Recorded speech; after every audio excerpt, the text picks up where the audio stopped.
ఈ ఒక్క వెబ్సైట్ ఆయన వెబ్సైట్ ఒకటి బ్లాక్ చేస్తే ఆయన మళ్ళీ ఇంకోటి మిర్రర్ చేస్తూ దాదాపు 65 మిర్రర్ వెబ్సైట్స్ని ఆయన రన్ చేసేవాడు. ఆయన ఒక మొత్తం ఆయనని ఇన్వెస్టిగేట్ చేసిన తర్వాత ఆయన దగ్గర ఉన్న హార్డ్ డిస్క్ అంతా రికవర్ చేసిన తర్వాత దాదాపు 21,000 సినిమాస్ ఆయన హార్డ్ డిస్క్లో పెట్టడం జరిగింది. మొత్తము పాత ఫిలిమ్స్ అయిన గాడ్ ఫాదర్ మీ అందరు కూడా తెలుసు, చారిత్రాత్మక ఐతిహాసిక ఫిలిం అయిన గాడ్ ఫాదర్ అంటే 1972లో ప్రొడ్యూస్ అయిన ఆ మూవీ నుంచి మొన్న వచ్చిన ఓజీ మూవీ దాకా కూడా ఆయన దగ్గర ఈ ఒక్క హార్డ్ డిస్క్లో ఉండడము మనము చూశాను. మొత్తము బాలీవుడ్ టాలీవుడ్ అందరు కూడా ఈయన చాలా మూవీస్ ఆయన దగ్గర ఉంది, చాలా నష్టం జరుగుతుంది.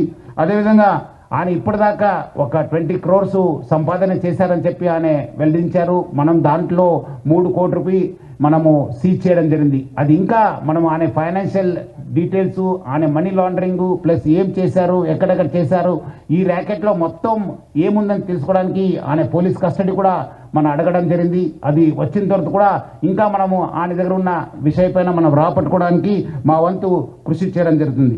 మొత్తం ఈ కేసెస్ పైన కూడా, ఎందుకంటే ఇది ఇంటర్నేషనల్ లింక్స్ ఉంది, ఇంటర్నేషనల్ నుంచి అక్కడ వేరే దగ్గర నుంచి కూడా ఆయన ఆపరేట్ చేయడం జరుగుతుంది.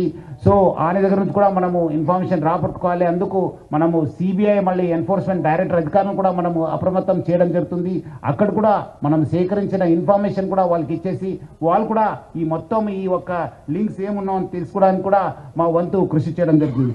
మొత్తం ఆయన దగ్గర ఇప్పుడున్న డాటా దాదాపు 50 లక్షల మంది సబ్స్క్రైబర్స్ డాటా ఆయన దగ్గర ఉంది. అంటే మీకు తెలుసుంటుంది, డాటా ఈజ్ పవర్ఫుల్. ఈ ఒక్క ఆధునిక యుగంలో మోడర్న్ టెక్నాలజీలో డాటా ఈజ్ పవర్ఫుల్. ఎవరి దగ్గర డాటా ఉంటుంది వాళ్ళు చాలా పవర్ఫుల్ ఉంటారు.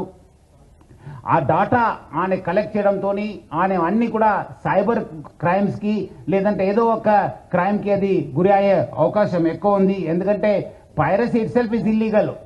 ఎందుకంటే పైరసీ అనేది ఇల్లీగల్.